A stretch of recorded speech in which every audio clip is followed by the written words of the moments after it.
Operation సింధూర్లో Jaish-e Mohammad కేంద్ర కార్యాలయం, లష్కరే తోయిబా ముఖ్య కార్యాలయాలను లేపేసినట్లు భారత ఆర్మీ స్పష్టం చేసింది. జైషే చీఫ్ మసూద్ అజర్ కుటుంబంలోని మొత్తం 14 మంది హతమైనట్లు తెలుస్తోంది. ఈ దాడిలో మసూద్ అజహర్ కూడా చనిపోయినట్లు భావిస్తున్నారు. అయితే ఇంకా దానిని పాకిస్తాన్ ధృవీకరించలేదు. బహ్వల్పూర్ లో భారత ఆర్మీ జరిపిన దాడిలో మసూద్ కుటుంబం హతమైనట్లు సమాచారం.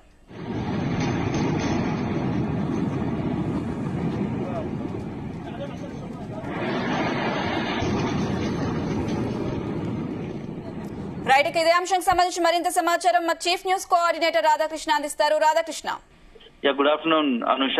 ఆపరేషన్ సింధూర్ పాకిస్తాన్ కి సంబంధించిన తీవ్రవాదుల్లో పెద్ద భయాందోళన గురి చేస్తోంది. ఇప్పటికే పాకిస్తాన్ కి సంబంధించి మోస్ట్ వాంటెడ్ గా ఉన్నటువంటి తీవ్రవాద సంస్థలు జైషే మహమ్మద్, అదేవిధంగా లష్కరే తోయిబా ఆ కేంద్రాల్లో ఉన్నట్టు కేంద్ర కార్యాలుగా ఈ రోజు ఆపరేషన్ సింధూర్ టార్గెట్ గా దాడులు జరిపింది. దీంట్లో ముఖ్యంగా జైషే మహమ్మద్ సంబంధించినటువంటి తీవ్రవాది, మోస్ట్ వాంటెడ్ తీవ్రవాది అయినటువంటి మసూద్ అజర్ ఫ్యామిలీ మొత్తం 14 మంది కూడా ఆపరేషన్ సింధూర్ లో హతమైనట్టుగా తెలుస్తా ఉంది. ఎంటైర్ ఫ్యామిలీ మసూద్ అజర్ కూడా మొత్తం చనిపోయిన వారిలో ఉన్నట్టుగా తెలుస్తా ఉంది. ఈ రోజు ఉదయం 1:44 పాకిస్తాన్ భూభాగంలో ఉన్నటువంటి బలాల్పూర్ లో ఈ యొక్క బహవాల్పూర్ లో జరిగినటువంటి ఈ యొక్క అటాక్ లో, ఆపరేషన్ సింధూర్ అటాక్ లో మసూద్ అజర్ వాళ్ళ ఫ్యామిలీ మొత్తం కూడా తుడిచిపెట్టుకుపోయినట్టుగా తెలుస్తా ఉంది. ఎందుకంటే దాదాపుగా కాశ్మీర్, అదేవిధంగా భారత్ లో, ఇండియాలో జరుగుతున్నటువంటి తీవ్రవాద కార్యకలాపాలకు పాత్రధారి, సూత్రధారిగా ఉన్నటువంటి మసూద్ అజర్ హైదరాబాద్, తెలంగాణ, మన భారత్ సంబంధించినటువంటి తీవ్రవాదులు మోస్ట్ వాంటెడ్ జాబితాలో ఉన్నారు. సో దీంతో పాటుగా లష్కరే తోయిబా కేంద్ర కార్యాలయం కూడా దాడి జరిగింది. అక్కడ కూడా హఫీజ్ సయ్యద్ కూడా మరో తీవ్రవాది, మోస్ట్ వాంటెడ్ తీవ్రవాది లష్కరే తోయిబా చీఫ్ హఫీజ్ సయ్యద్ కూడా ఉన్నట్టుగా సమాచారం అందుతోంది. సో మొత్తంగా ఈ రోజు పాకిస్తాన్ భూభాగంలోకి ఎంటర్ అయ్యి అక్కడ ఉన్నటువంటి తీవ్రవాద శిబిరాలు మొత్తం కూడా నీలమట్టం చేసింది.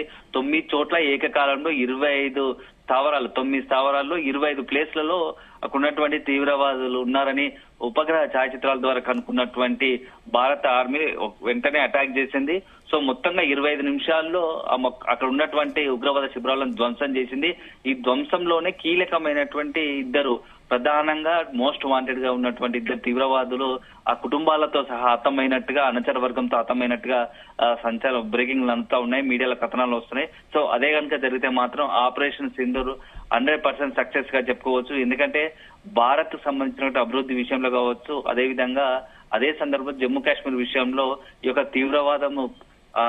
తీవ్రవాదాన్ని బాగా ఉత్ప్రేరిస్తూ, ప్రేరేపిస్తూ జమ్మూ కాశ్మీర్ లో నిత్యం అలజడులు సృష్టిస్తున్నటువంటి పాకిస్తాన్, అదేవిధంగా దానికి అనుబంధంగా ఉన్నటువంటి తీవ్రవాద సంస్థలు జైషే మహమ్మద్ కావచ్చు, లష్కర్ తోయిబా కావచ్చు, వారికి ఈ రోజు ఆపరేషన్ సింధూర్ ద్వారా తగిన గుణపాఠం చెప్పినట్టు అయ్యింది అనుష. అయితే రాధాకృష్ణ, ఎంతమంది ఉగ్రవాదులు చనిపోయారనే క్లారిటీ ఇంకా పాక్ ఎందుకు ఇంకా ధృవీకరించట్లేదు? ఆపరేషన్ సింధూర్ ద్వారా దాదాపు ఇప్పటికి వందలాది మంది, అంటే 100 మంది పైగా తీవ్రవాదులు చనిపోయినట్టుగా మీడియాలో కథనాలు వస్తున్నాయి. అఫీషియల్ గా మాత్రం ఇప్పుడు ఇంకా ఇక్కడగా ధృవీకరించలేదు. మరి కొద్ది గంటల్లోనే దీనికి సంబంధించినటువంటి సమాచారం రాబోతా ఉంది. ఎందుకంటే లష్కరే తోయిబా, అదేవిధంగా జైషే మహమ్మద్ సంబంధించినటువంటి 2 ప్రధాన తీవ్రవాదుల సంస్థల టార్గెట్ గానే ఈ యొక్క ఆపరేషన్ సింధూర్ నిర్వహించారు. ఈ ఆపరేషన్ సింధూర్ తర్వాత మొత్తంగా కూడా 9 చోట్ల, 9 స్థావరాల్లో, 25 ప్రాంతాల్లో ఈ అటాక్ జరిగింది. ఈ అటాక్ లో దాదాపుగా 100 మంది పైగా తీవ్రవాదులు హతమైనట్టుగా కథనాలు జరుగుతా ఉన్నాయి. నేషనల్ మీడియా కావచ్చు, మొత్తం మీడియాలో పెద్ద ఎత్తున ప్రచారాలు వస్తున్నాయి, కథనాలు ప్రచారం అవుతున్నాయి. ఈ 100 మందిలోనే భారత్ అనుకుంటున్నటువంటి ఎవరైతే భారత్ మోస్ట్ టార్గెట్ గా చేసిందో ఆ లష్కరే తోయిబా కావచ్చు, జైషే మహమ్మద్ కావచ్చు, ఆ 2 తీవ్రవాద సంస్థలకు చీఫ్ గా ఉన్నట్టుగా దాడిలో చనిపోయినట్టుగా కూడా సమాచారం అందుతోంది. సో మొత్తంగా భారత్ ఇంకా పూర్తి స్థాయిలో దాన్ని విశ్లేషిస్తోంది. అక్కడ ఉన్నటువంటి వాళ్ళ పక్కా సమాచారం ఉన్నది కాబట్టి ఆ యొక్క స్థావరాలపై దాడి చేశారు. సో అందులో కూడా ఈ ఇద్దరు లష్కర్ తోయిబాకి సంబంధించినటువంటి చీఫ్, అదేవిధంగా జైషే మహమ్మద్ చీఫ్ ఇద్దరు ఉన్నట్టుగా పక్కా సమాచారం ఆధారంగానే ఈ టార్గెట్ గానే దాడి జరిగింది. సో ఇంకా దానికి సంబంధించినట్టు పూర్తి సమాచారం మాత్రం మరి కొద్ది గంటలో వస్తుందని మీడియాకు సంబంధించినటువంటి సమాచారం తెలుస్తుంది. అదేవిధంగా అఫీషియల్ గా, అధికారికంగా అటు పాకిస్తాన్ మాత్రం పూర్తి స్థాయిలో ఒక టెన్షన్ లో, ఆందోళన ఉంది. ఊహించని పరిణామంతో ఏం చేయాలో దిక్కుతోచని పరిస్థితిలో పడిపోయింది, ఆత్మరక్షణలో పడిపోయింది. ఇన్ని రోజులు భారత్ సంబంధించి సమన్వయంతో చాలా ఎంతసేపు ప్రశాంతంగా ఉన్నటువంటి జమ్మూ కాశ్మీర్ అలజడి సృష్టించడానికి తీవ్రవాదులను ప్రేరేపించి జమ్మూ కాశ్మీర్ సంబంధించిన కొంతమంది స్థానిక యువతను కూడా తీవ్రవాదంలోకి లాగి అక్కడ ఉన్నటువంటి అలజడి సృష్టించేందుకు ఎన్నో పన్నాగాలు పన్నింది, కుట్ర పన్నింది. సో వాటన్నిటికి కూడా ఇప్పుడు సంబంధించినటువంటి భారత్ ఒక ధీటైన జవాబు ఇచ్చినట్టుగా తెలుస్తోంది.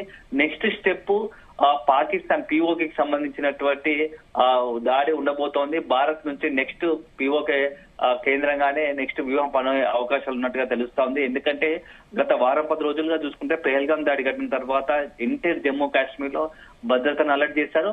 అందులో ఎస్పెషల్లీ ఎక్కడైతే దక్షిణ కాశ్మీర్ లో మోస్ట్ వాంటెడ్ గా తీవ్రవాద శిబిరాలు కావచ్చు, తీవ్రవాదులకు ప్రాతినిధ్యంగా ఉన్నటువంటి జమ్మూ కాశ్మీర్ దక్షిణ కాశ్మీర్ లో నిత్యం ఎప్పుడు ఉగ్రవాద కదలికలు ఉండేవి. వాటిని మట్టు పెడుతూ వారం 10 రోజులుగా అనువరణ ప్రతి ఇంటిని గాలింపు చర్యలు చేస్తూ జల్లెడ పడుతూ ఉన్నటువంటి భద్రతా బలగాలు అక్కడ ఉన్నటువంటి మొత్తంగా ఉన్న తీవ్రవాదులందరినీ కూడా మెల్ల పోలీసుల భద్రతా బలయంలో అదేవిధంగా తీవ్రవాదులకు కదలికల గమనిస్తూ వచ్చినటువంటి భారత భద్రతా బలగాలు ఇప్పుడు ఉపగ్రహ ఛాయాచిత్రాల ద్వారా పాకిస్తాన్ భూభాగంలోకి చేరుకునే ఒక పక్క సమాచారంతో ఈ అటాక్ చేశారు. ఈ అటాక్ చేసిన దాంట్లో 100 మందికి పైగా మొత్తంగా కూడా తీవ్రవాదులు చనిపోయినట్టుగా సమాచారం అందుతా ఉంది.